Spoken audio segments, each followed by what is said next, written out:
the biggest part of my story is realizing how truly dissatisfied I was with my life. And Harrison Haynes says that dissatisfaction at age 12 stemmed from where he spent most of that life, in front of the screen. And I realized that it was about time to wake up, to take a step out, to take a leap of faith, and to be unapologetically human again. Haynes says he struggled through depression, porn addiction, self-harm, and contemplations of suicide that he says stemmed from an online relationship with a 19-year-old who groomed him.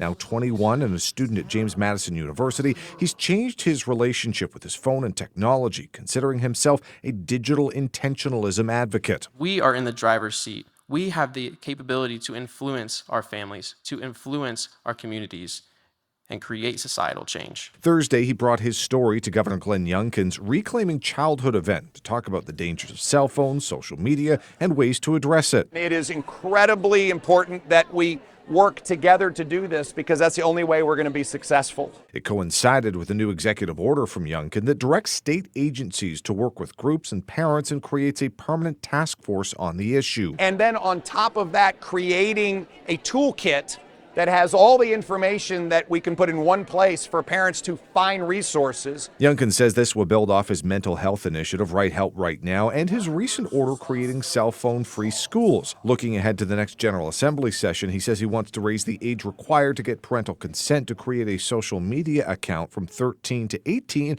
and better ways to verify a user's age. I would love for us not to need legislation to do this because this is common sense stuff. Going back to his story, Haynes says his parents handled his situation very well, but adds he advises parents to talk to their kids with vulnerability and have early conversations about hard topics. You have to create incredible relationships, amazing bonds with your kids, so they don't go out and create those bonds somewhere else.